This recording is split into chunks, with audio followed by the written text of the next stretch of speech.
Hey everybody, it's Murph here again with another episode of The Depot, which is a podcast focused on getting to know the transport industry a little bit better. I'm going to be talking to industry leaders, discussing current topics and sharing and getting them to share their knowledge and successes on all things in the transport game. The Depot is brought to you by the good people at AutoSense. So if you're needing a hand with driver training or fatigue and distraction solutions, then just head to autosense.co.nz to check out all the offerings right there. This is our second episode of The Depot. In the first episode, I spoke to Matt Horan from Dines about the great New Zealand driver shortage and a bunch of other things as well. And today I'm going to continue that theme a little bit more. I'm going to be chatting with Dean Eggers from the Simmons Transport Group in New Plymouth to see what they are doing to recruit their and retain their drivers, but also we'll cover off a whole bunch of other things as well. Before I get into talking to Dean, let's recap on what we know about the driver shortage. The trucking industry has a shortage of in the vicinity of 4,000 drivers. The average age is 54, and more than 20% of drivers are aged over 60. Only 4% of truck drivers are women, with 80% of trucking firms never having employed a female driver. We really need to do better in that department. There's a perception that drivers work very long hours, around 70 hours a week. It is expensive to get licenses and takes longer for those under the age of 20 to get through all the phases of getting a heavy transport license. And as borders open up around the world, it is also expected our country will experience a bit of a brain drain, as they call it, with many skilled Kiwis moving overseas. Right, so let's get into it and meet Dean Eggers. Fantastic to have you on board, Dean. Thanks for your time today to have a chat to us on The Depot. I've had a bit of a read of some of your bio and bits and pieces, and wow, mate, you've lived a pretty full life so far in a short period of time. The things that you've been involved with are very interesting. So I'm going to crack into that and let you give us a bit of an insight to previous experience before you got to Simmons Transport. But you grew up in Wellington. Tell us what you got up to back then and what got you started in business. Yeah, born and bred Wellington, so which has been good actually. The last 2 weeks up here with the blooming wind, I had forgotten what it was like. So Wellington was a good learning curve for that jolly behaviour. But Wellington, born and bred, and my old man was been in the car industry, still is after 60 odd years, so kind of was brought up going to work or going alongside him from as a young kid to the car yard, and then Turner's Auctions arrived on the scene. So then I used to go along every Saturday morning down at Kaifara there, and then the love for auctioning was kind of born. So that's kind of what happened there. And I back in those days, Turner's was actually family company, privately owned. I, from the first day that I legally could leave school, I wanted to. So I had made some inquiries with Dad to see if I could get a job. But being a family company back then and with, very old-fashioned, I guess, corporate values, they wouldn't give me a job because my old man was a car dealer. So they were car auction and he was a car dealer. So the next best option was to get into the markets. So what? Sorry to interrupt. So what year were you talking there? That was 88, 89. Yeah. Right. So I don't know if you remember the name Jack Forsyth. And Jack Forsyth was well known in the Wellington community. He used to have a radio briefing once a week around the produce scene New Zealand wide. Anyway, went along and had a chat to him, and he said to me he'd give me a job, but I had to finish sixth form. So that was a year and a half. That was the longest year and a half of my life, to be honest. So yes, I left school on a Thursday, started work on the Monday, and then had a dreadful experience a couple of weeks into it when I was kind of informed that I wouldn't auction for 3 years, and I'd been gearing up for the previous 18 months. So cut a long story short, I was auctioning in about 3 weeks, and the rest is history. There, I worked with them, outstanding company, learned so much in those first 5 or 6 years. But I guess because of their old-fashioned values, back in those days, you were remunerated based on the length of time you'd been with the company, and right. Obviously you'd transition slowly up the leaderboard and have a more senior role. And I probably just started to get a little bit kind of disillusioned, and so I went and had a chat to them, and they said there's nothing much they could do, because they'd made me manager of the flower department back then, and then the import-export part of their business, and they said there wasn't a lot to do. So I said, okay, well, that's all good. I'll go and work for Dad and sort out a few things he had going on in his business. And then I quickly realised I couldn't stand retail, waiting for people to turn up and come and buy a car. It just wasn't for me. So set up my first business in 94, 95, and that was called First Car Auctions, and set it up with two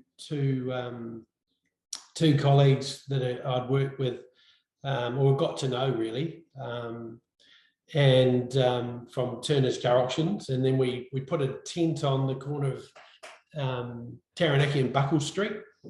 We're supposed to be there about 3 or 4 months until we could find a permanent home. It ended up there 18 months, and we had Michael Dosser, the late Michael Dosser now. He was the chair of Turner's prior to going public, and he came up. I still can remember this day. He drove up onto the site, and he hopped out, and I knew him well. Well, I knew him, and I came out of the office and said, "What are you up to? What do we deserve the pleasure of a visit from the chair?" And he said, "You're starting to become a little bit annoying." So, I knew this was coming. Yeah, so about time we had a chat. And cut a long story short, we merged the two companies. That was Turner's Wellington and First, and I worked with Wellington for a year, and then they took me up to run the super site up in Auckland. Yep. Yeah, so that was 97 and through to 2000, and then Dad became unwell, and it's time to head home and help out.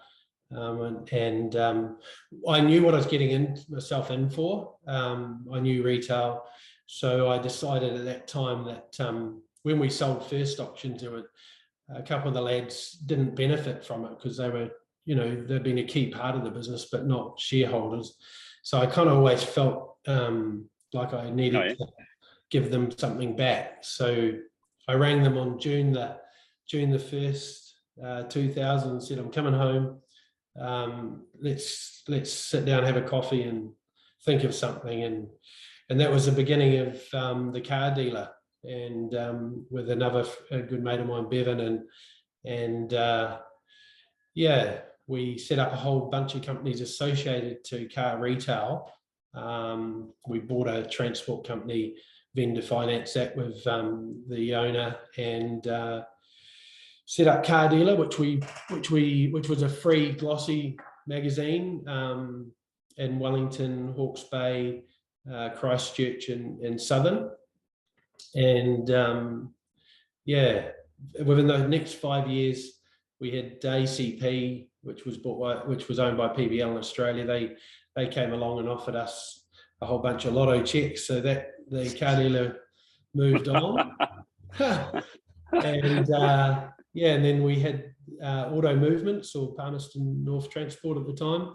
They came along and wanted to buy the trucking company, so that was gone.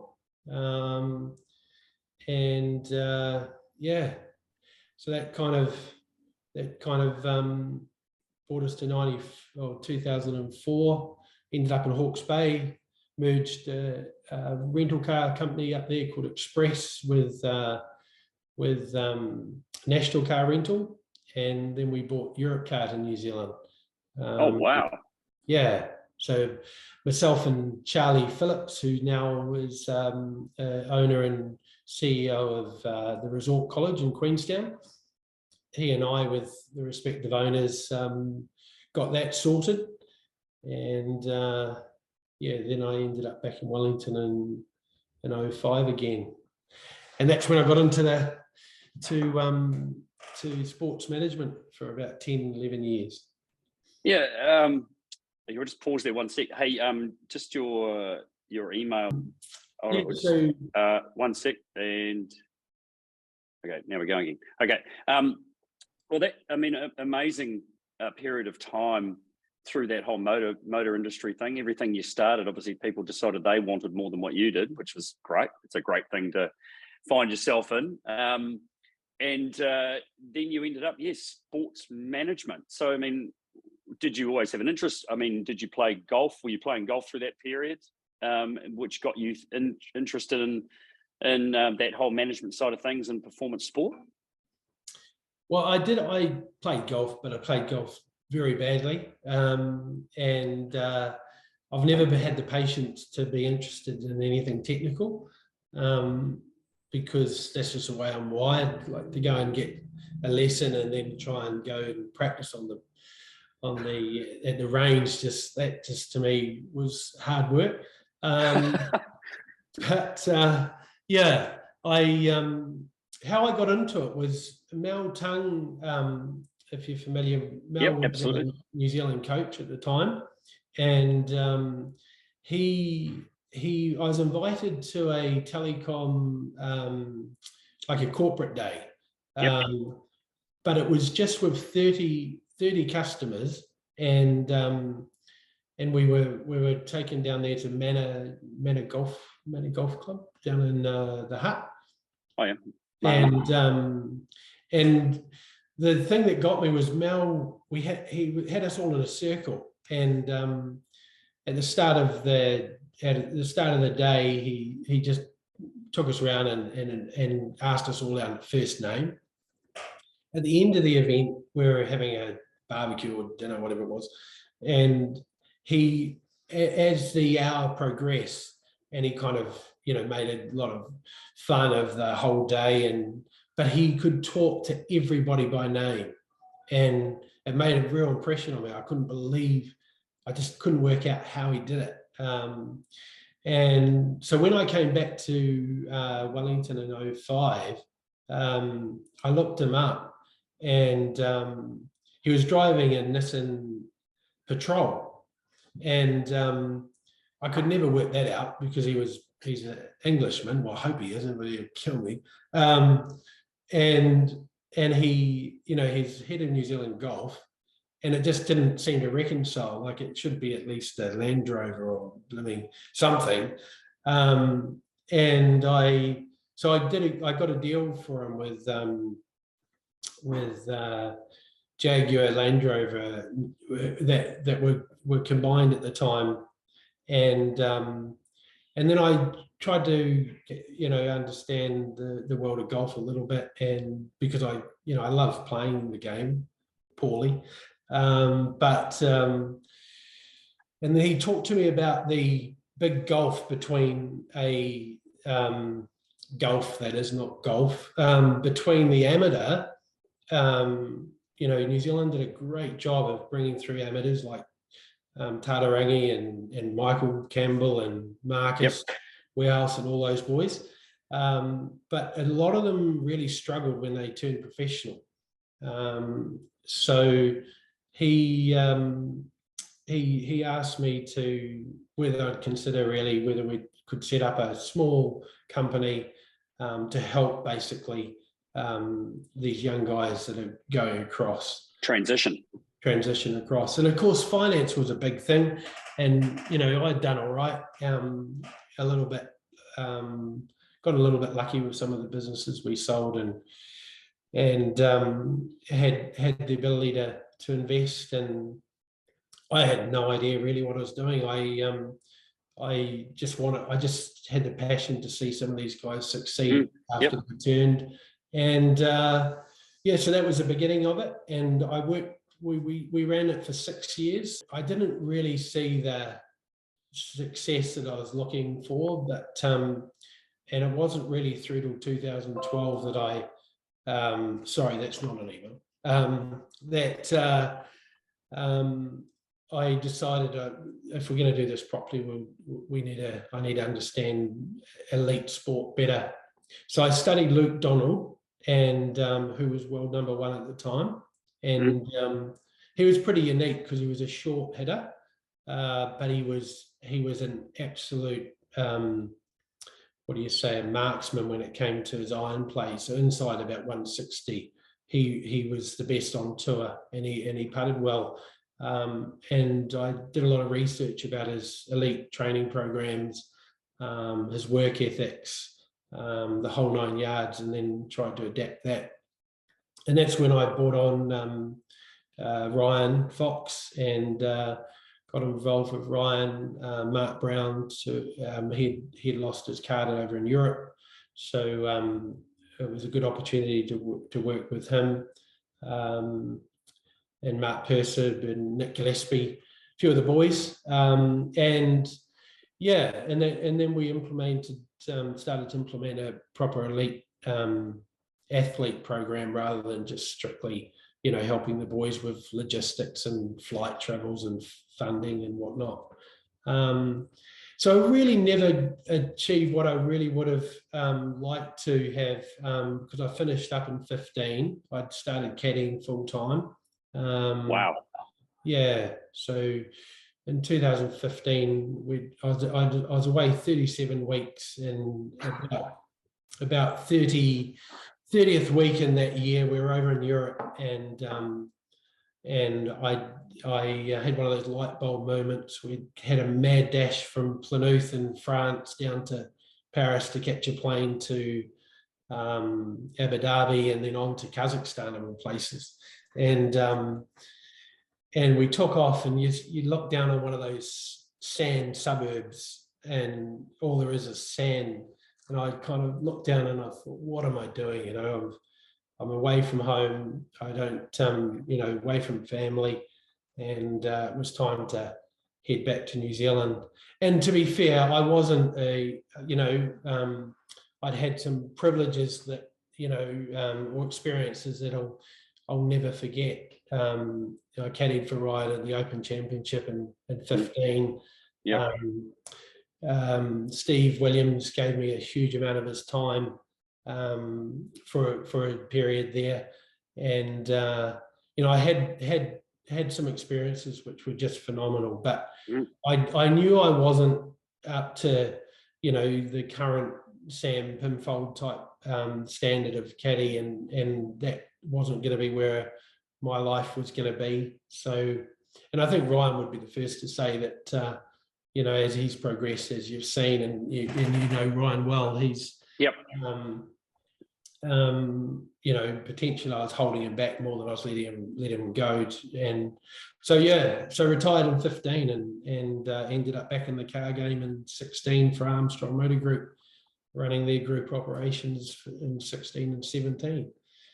Man, yeah. It's like, as I said at the beginning, you've fitted a lifetime into this period, and you've still got more going ahead of you. I mean, I'm just trying to think of all the skills and the experiences, the diverse learnings and different parts that you've divested in, to come up with, all this information that you've got here. It's quite amazing, and clearly all that is combined to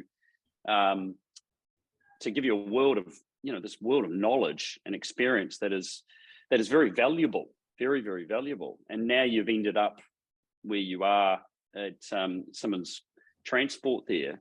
How did that come about? What was you said you were at Armstrong's, you went back to the car game, all that kind of stuff, and then you've ended up where you are. I mean, did they do their due diligence around finding someone like you that they, and they came up with your name, or how did it all come together?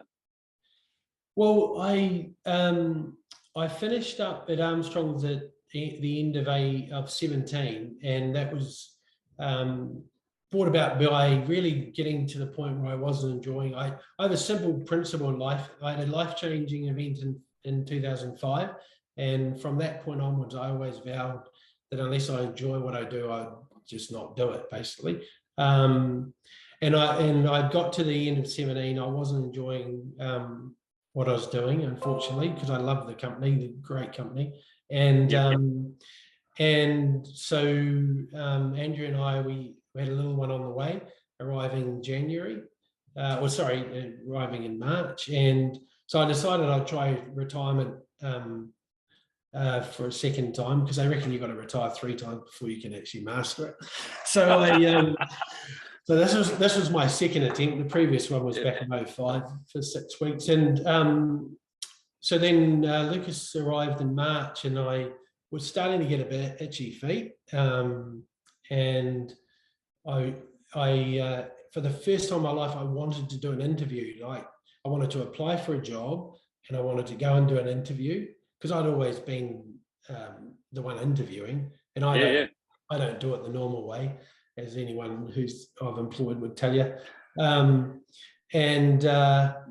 So I tried to do it. I went to a guy who did my LinkedIn profile, and he did my resume, because I never had one. And I saw a couple of jobs that I thought, oh, they look all right.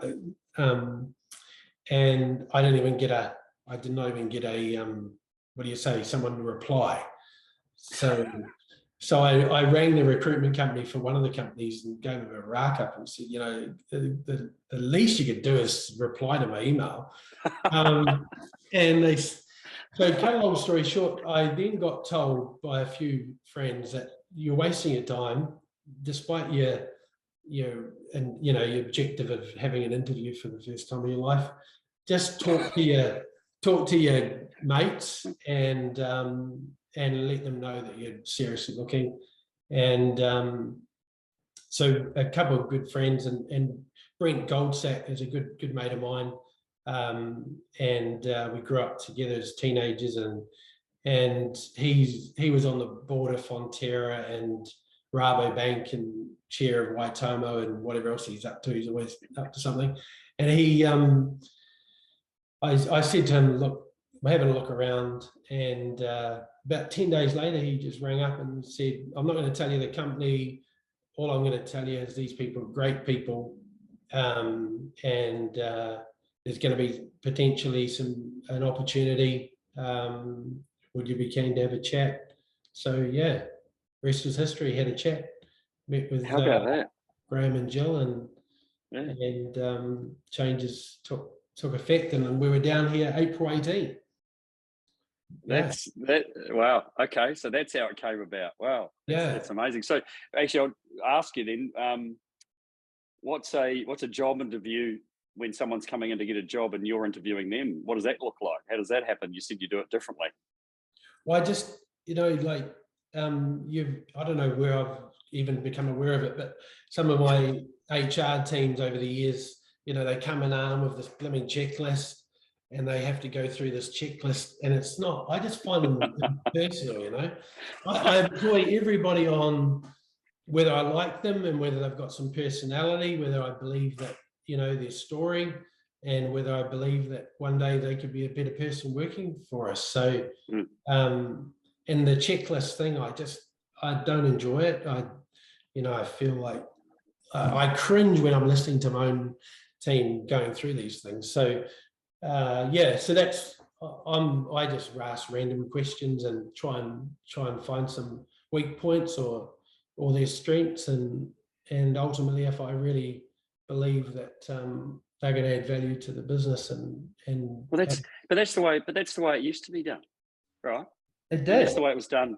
You know, when you started your businesses and you were, you know, back in the 90s, 2000s, probably even. I mean, it's changed, and now we've got to go through these protocols. I mean, I know exactly what you're talking about. You know, you want to keep things personable and simple, and you know that, but also that comes down to, you know, the person in charge and how they do engage with people, right? Because this is what we're all about, and this is what is successful. You know it's successful. I know it's successful is when you are engaged with your team and your crew, and you know, the leadership is not someone sitting in an ivory tower that has other people doing these things and no one knows who you are.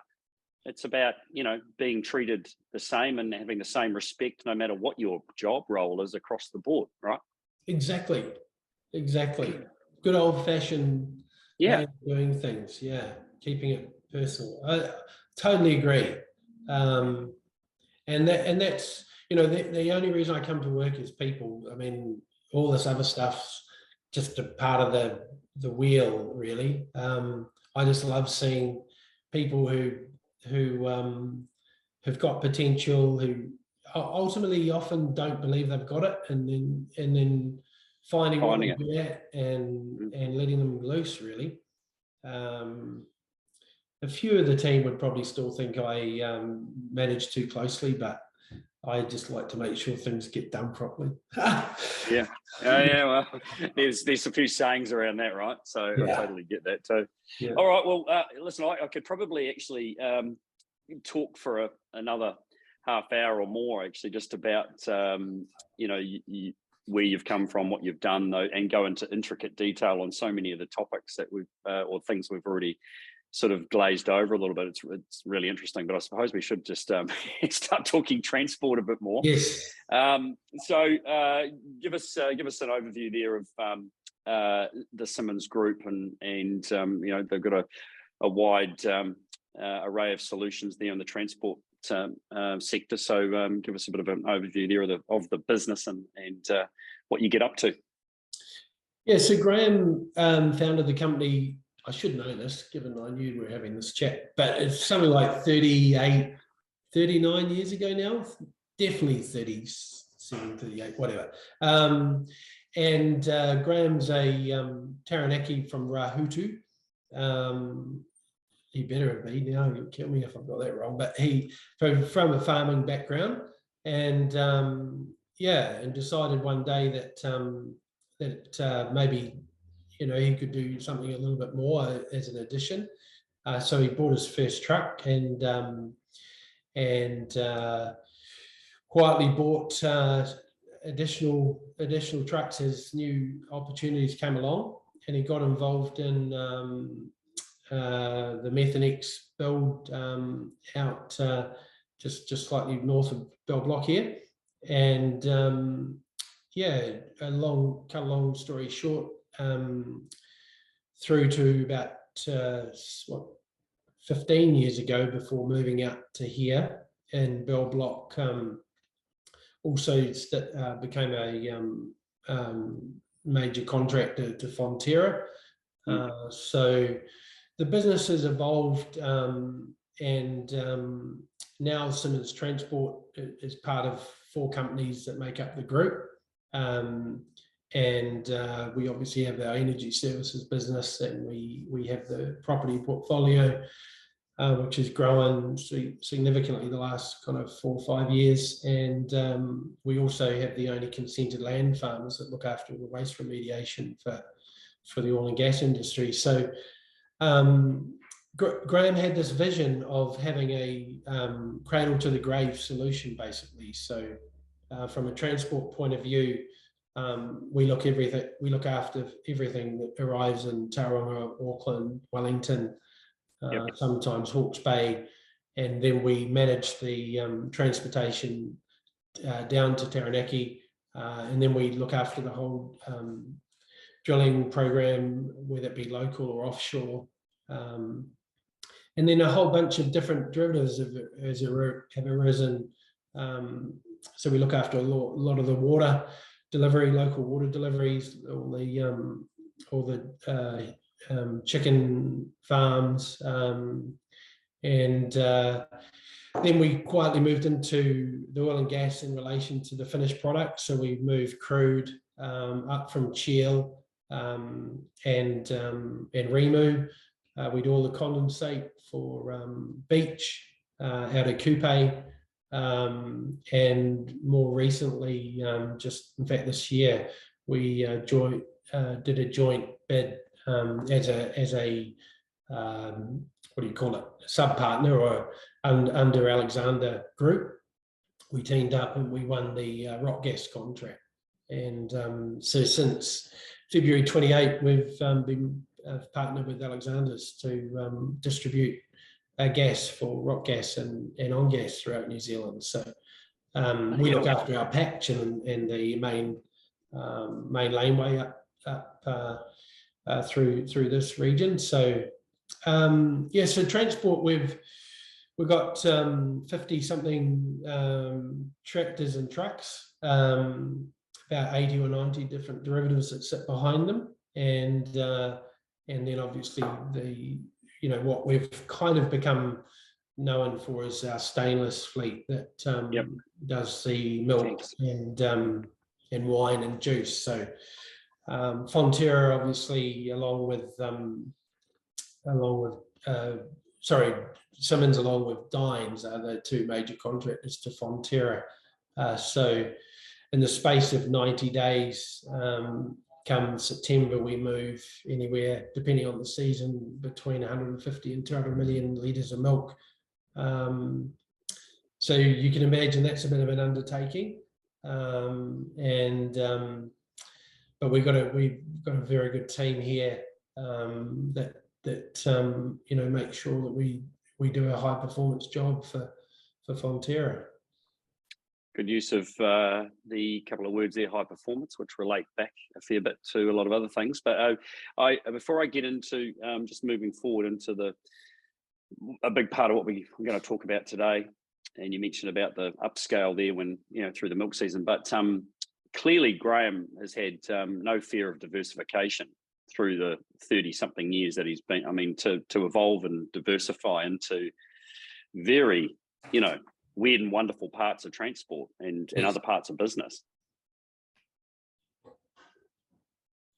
Yeah, well, he's. I had a nice afternoon catch up with Graham yesterday. Actually, he's a well, I don't know how he'd describe himself, but he's an entrepreneur, obviously. But he's a visionary, and Murray, who's our transport manager, they're very similar. They've got this unique ability to visualize a solution before it's become reality.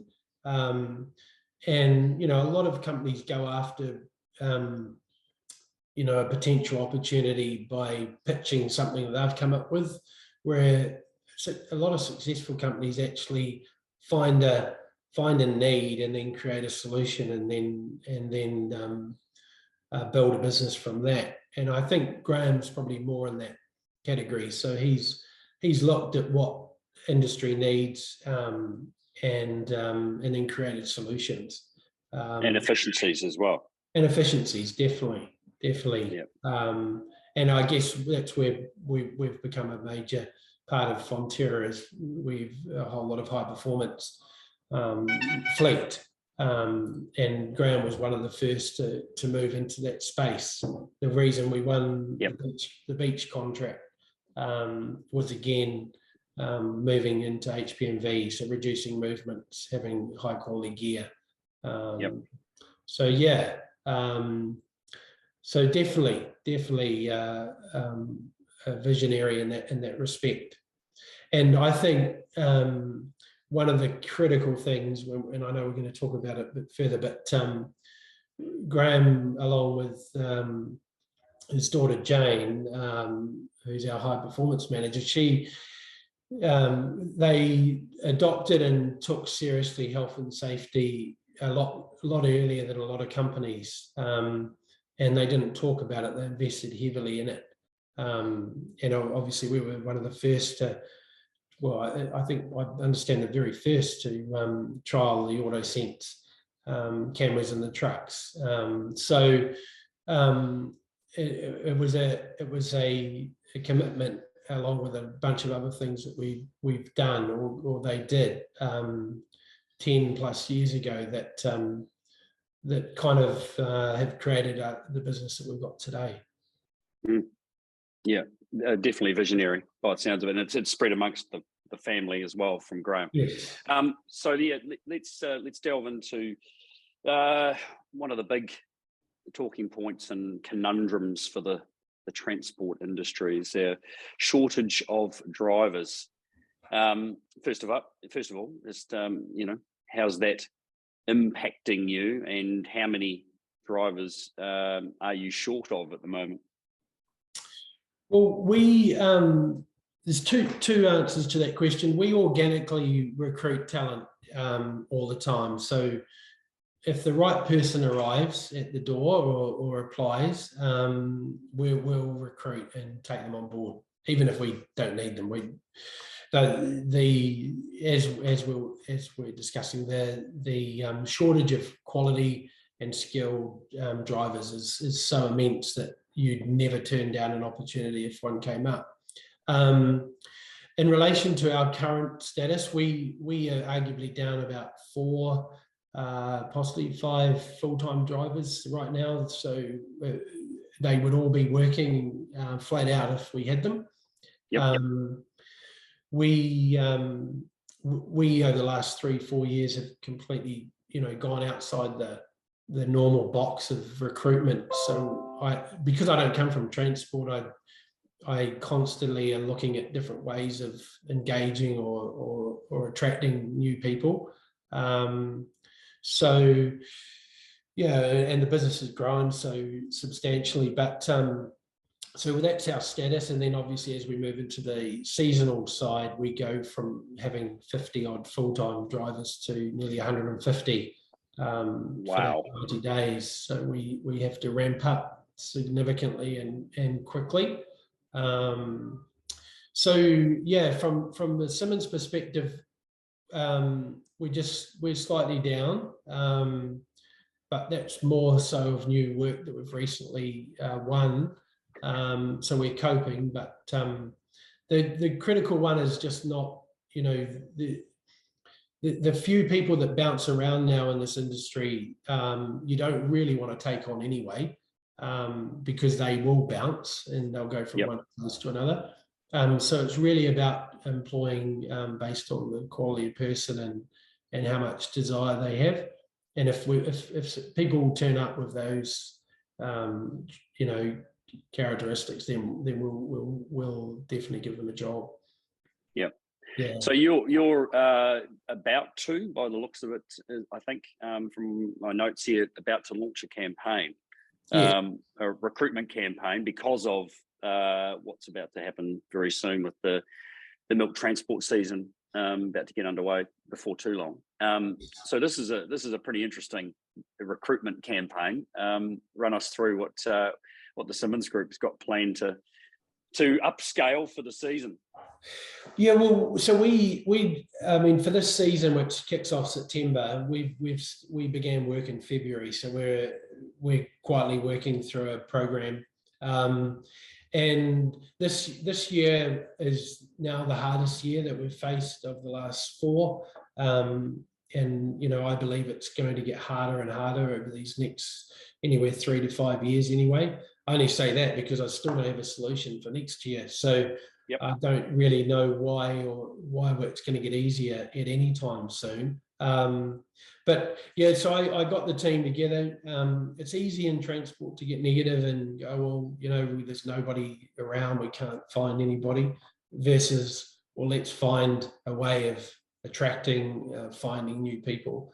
So I sat down with Jane, our high performance manager, and Cara and HR, and then we used Favour the Brave here in Taranaki, Hannah Mumby, and I sat them down and said, right, from first and foremost, I don't want to listen to, it's all too hard and we're not going to find the people we need to find. I want to sit here work out what we need to do. And I got taught a number of years ago. I went to a seminar with Richard Petrie, if you remember Richard, and Hamish Conway, who I didn't know at the time, but he won Entrepreneur of the Year as a finalist. So, and those two guys were up talking, and they talk about shock and awe, and it's a very affordable way of marketing. So just make sure whatever you're going to do shocks people. Stands out. Yeah. And so we launched this weekend just gone, and the Daily News here picked up on the story. So suddenly we're on the front page, and then shock. Yeah. Or yeah, both. And on Monday, then I got a call from Carolyn Robinson from One News, and they wanted to put us on 7 Sharp. So that, and to be honest, it's been phenomenal. I think for the first 36 hours we had an average of 1 applicant per hour, and so it's been outstanding. But obviously the seasonal driver is a very unique person, so we've got to find them, and then we've got to make sure the package attracts them. So we've gone with a dinner date with their better half, and we've gone with a haircut,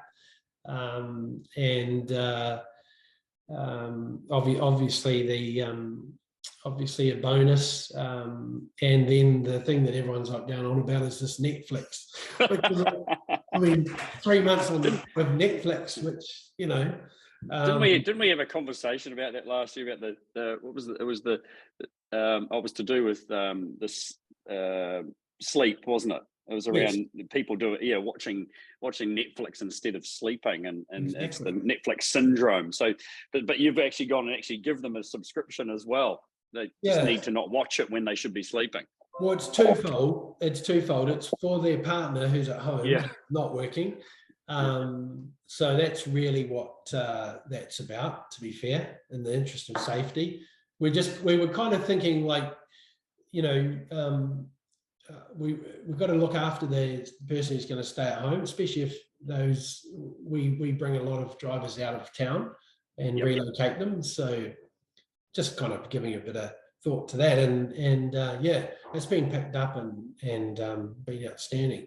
And then because there is actually a seasonal pool of drivers now that are starting to come about, that they've been full-time, and now they focus on this on this style of work. And they follow their wine harvest, and then they go maybe up to do the kiwi fruit, and then potentially come and do the milk.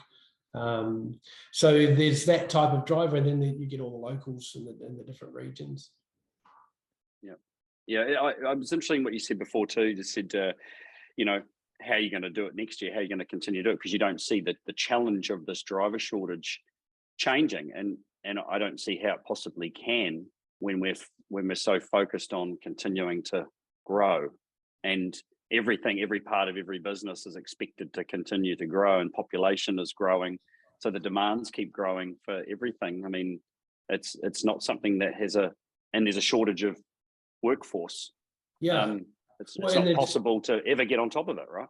No, well, not with New Zealand, not with the New Zealand pool, because we have 2 drivers of our 50 or 49 that are, you would categorize them as the old-fashioned young kid who always was wanting to drive a truck.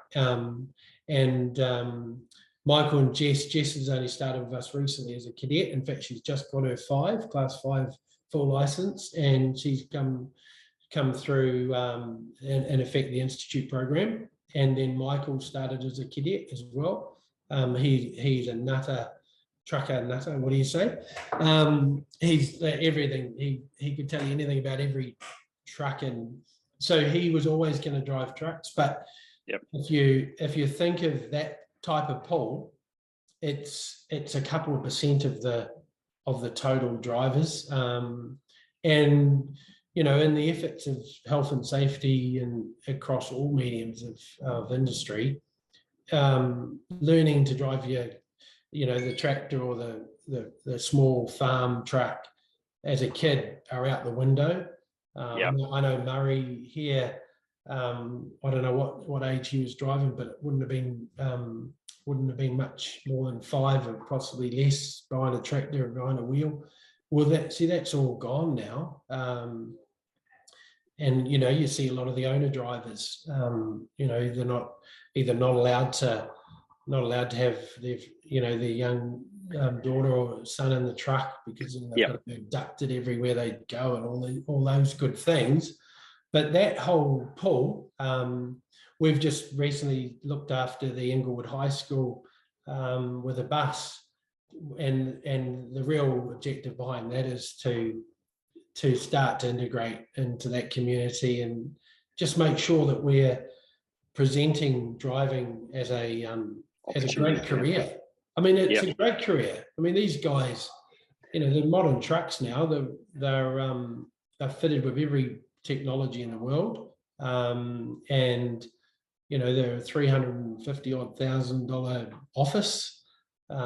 Which is it's the correct labeling though too. I mean, they are professional drivers. They are, and we've had this discussion. I continue to have it with everybody, and I think the transport industry is starting to really put a little bit more effort into it. But it's highlighting the job that is being done and the importance of it, and putting the people that are going to take this as a career, putting them on a pedestal for what they are doing to support our nation and our economy. And we still need to keep pushing that more, and they need to realize, and they need to be given that appreciation for what they're doing. I mean, that's the way I see it. Well, you're 100% right. I mean, I've gone through the technician revolution, which kind of began in the early 2000s in the motor industry. So back in those days, technicians were in the late teens, foreman workshop controllers were early 20s, where now they're all in the late 20s, early 30s, mid 30s, and now early 40s. And then if you think back to mid 2000s, in the crisis of skilled builders, plumbers, electricians, that revolution is now well through, and they're being remunerated accordingly. And for some reason, I think it came down to supply and demand thing to a certain degree. But what the industry has been aware of, but I don't believe has the answers, is that the thousands of drivers that are in New Zealand, the age of them, I don't know the exact numbers, but if you look at Fonterra as the largest single employer, I think they would be. I'd be surprised if there's anyone who has more drivers working for them. But if you went and asked them what the age of their team are, it's extraordinarily high that are in the retirement bracket in the next 5 years. But then that's an industry-wide situation. Issue. If you look at our 49 drivers, I'd say a minimum of 19 of them would be, if they don't, if they choose to, retiring in the next 5 years. And we've got 2 that are over 70.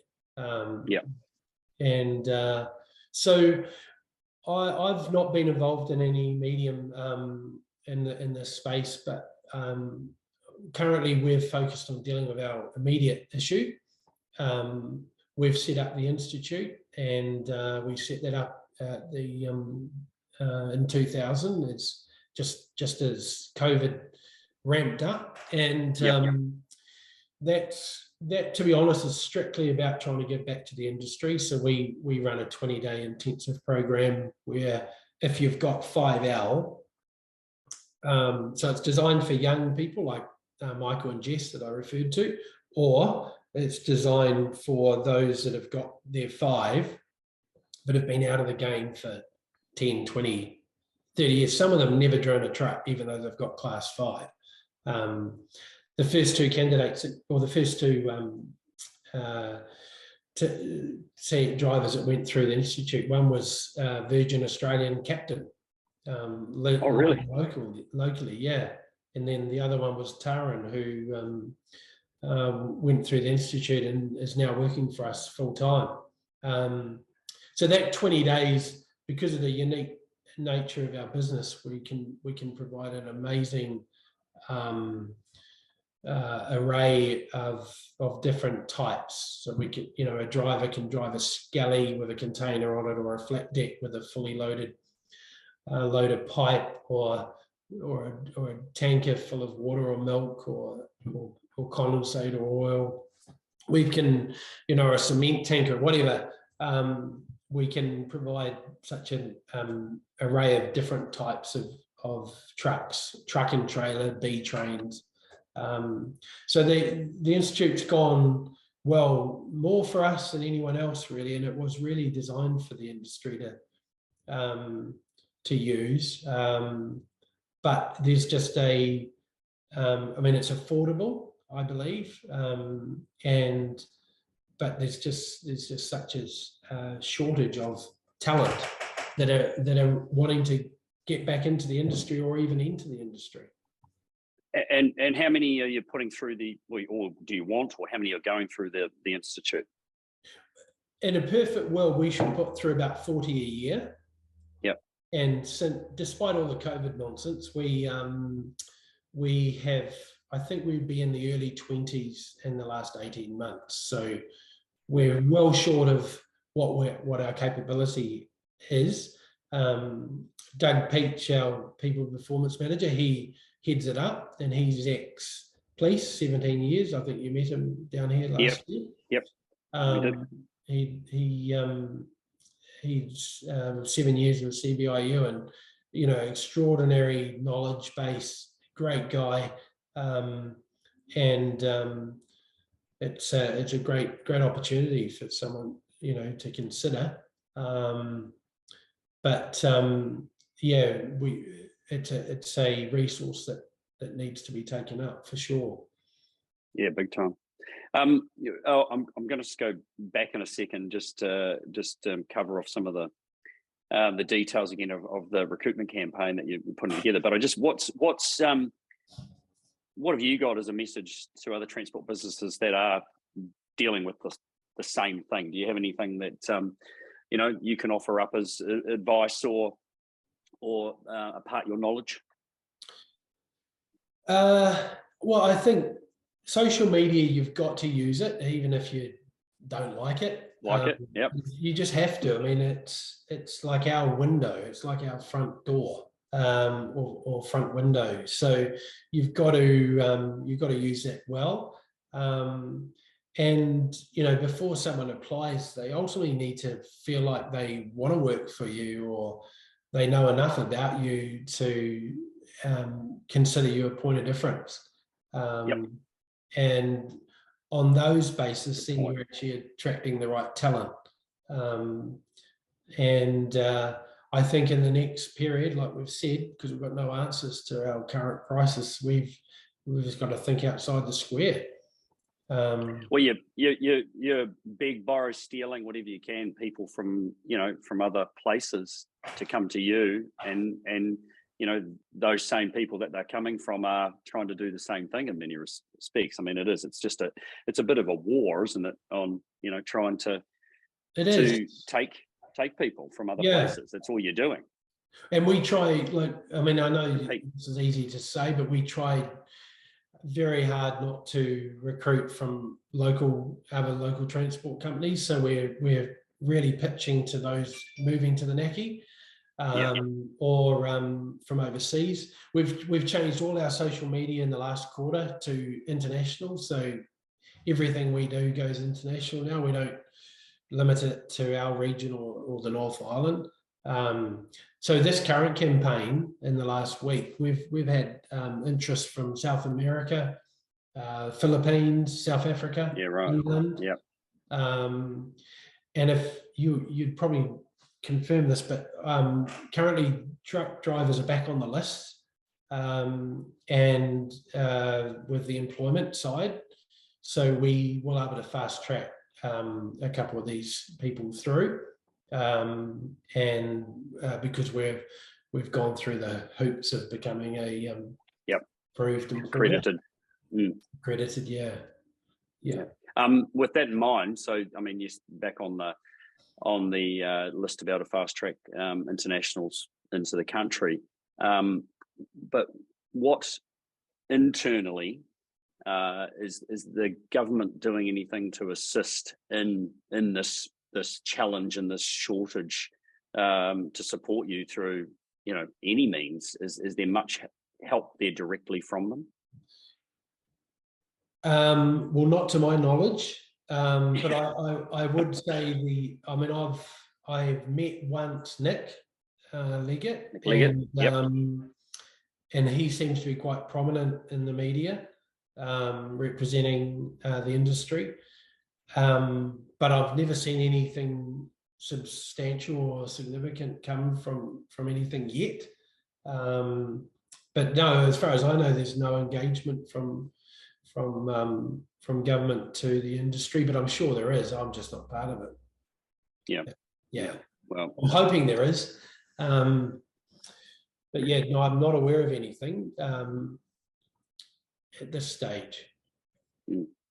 No, well, it's some questions I am going to be engaging with Nick Leggett in future episodes of the Depot. So we'll send you a link to that, mate, and you can have a listen. Yeah, definitely. Right. To give credit to Nick, his team have built a virtual team of people that have the skill, that have been sitting dormant in driving, and as part of the COVID crisis, they've built a relief team which we've tapped into. So there's been a couple of cool little initiatives come from that body. So that's been good. Yeah.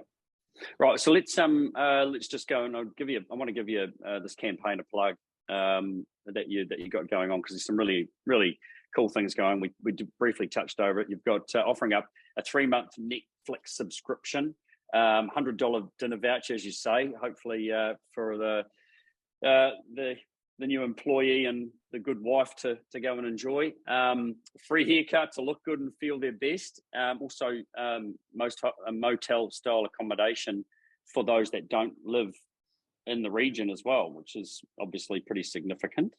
And also a bonus of $2,000 if 60 days of work is completed.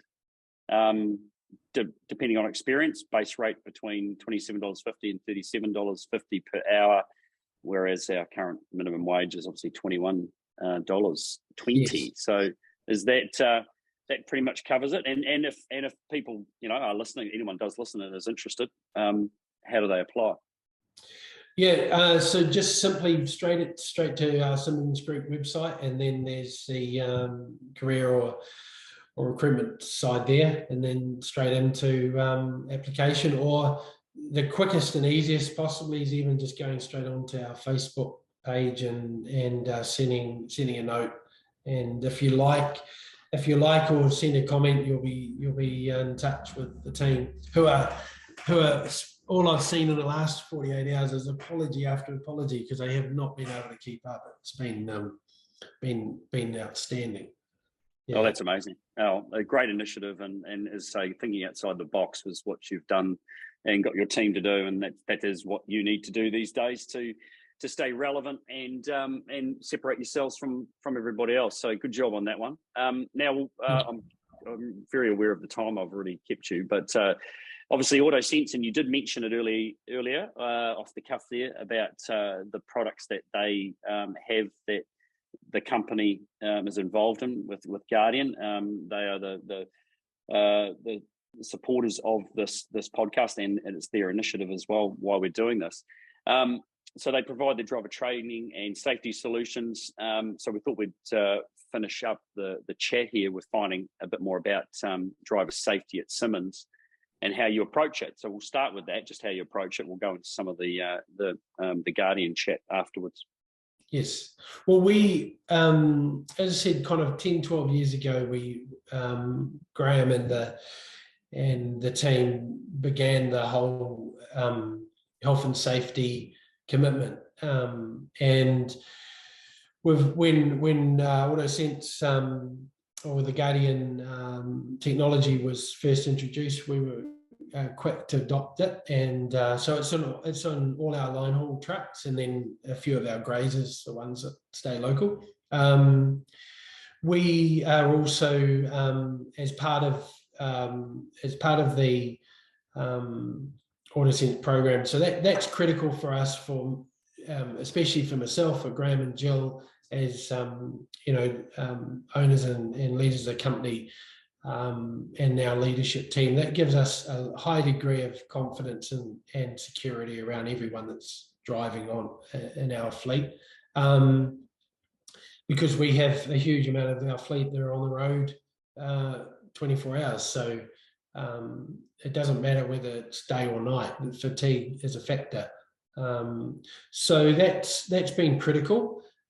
We drive Scania.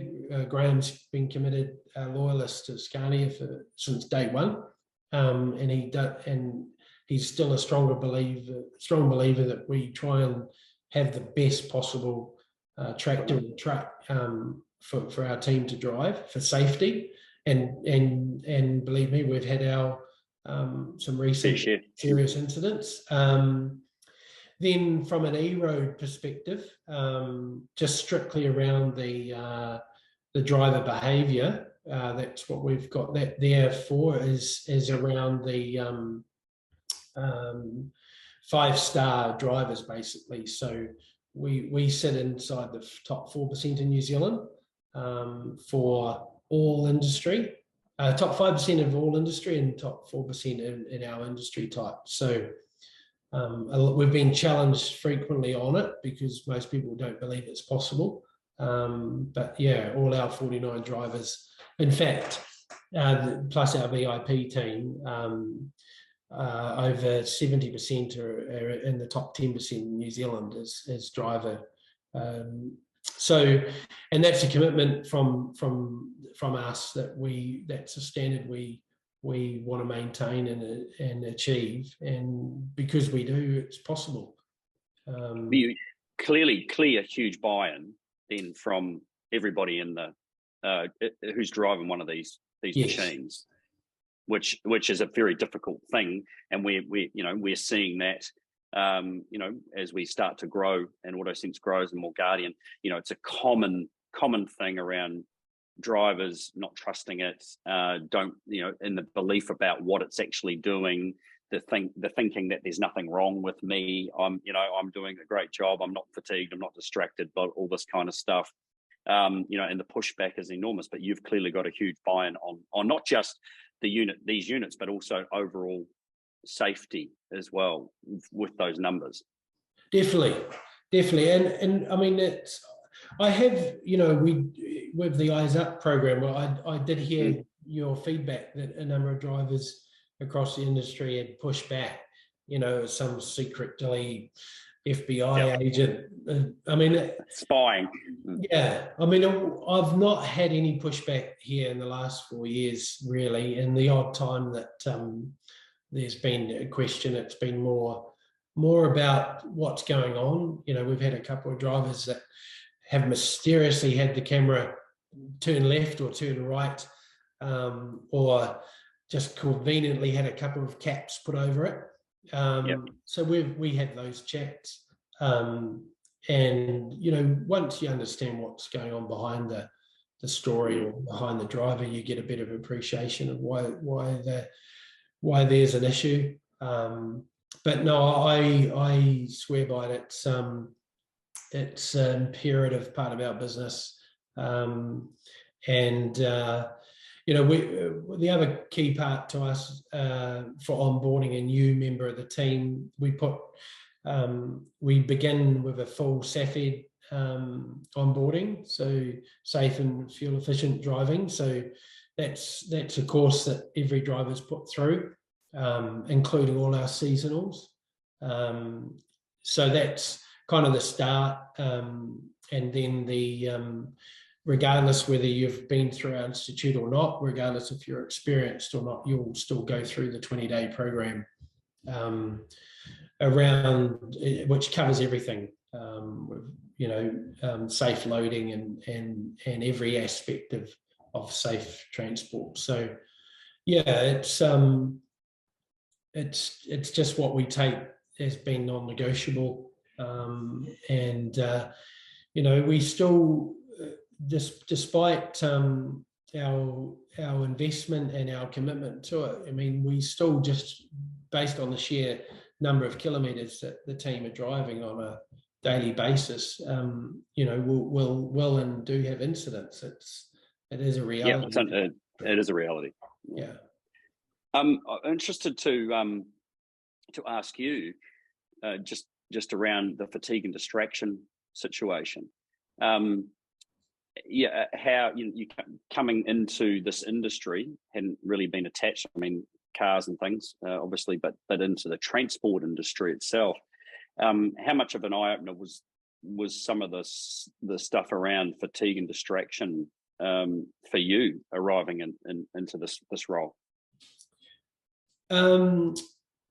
It probably wasn't until the first dairy season in September 18 that I suddenly had a totally new anxiety that I didn't realize existed. Right. And that was more because, we go from basically kind of 6 to 10 trucks at the most on the road at night during the year to 35 to 45, depending. And it suddenly created a whole new kind of stress that I didn't realize was a real, a thing.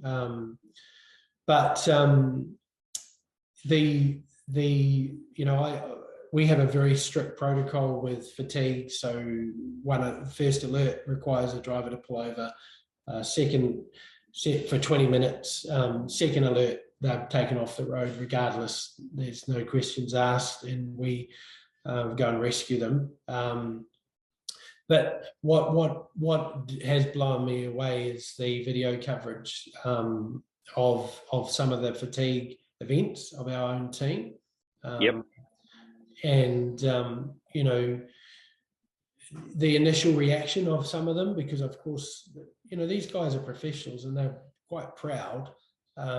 So if they actually have a fatigue event, especially for those that haven't had one previously, or it's a rare event, like they ultimately don't want it to be a thing, because there's pride involved.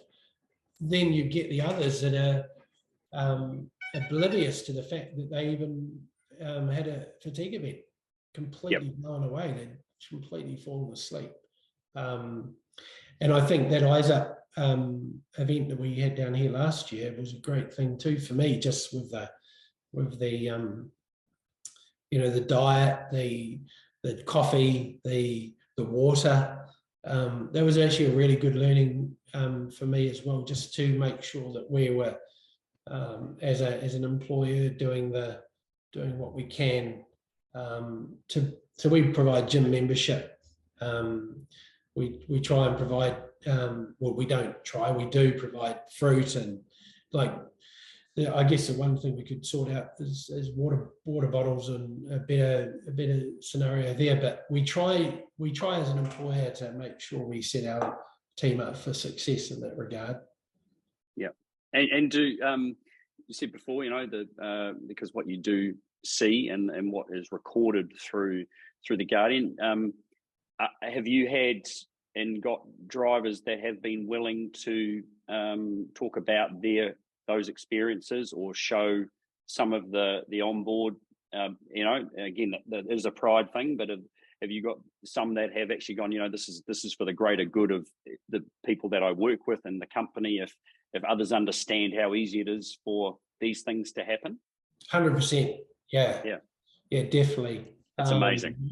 Yeah, definitely there's a lot of guys that take a lot of care for their peers, and would do anything to support to support it further. And as we are, I mean, as I am as a employer, I mean, I'm a strong advocate for AutoSense and what it is and what it's done for us, or at least the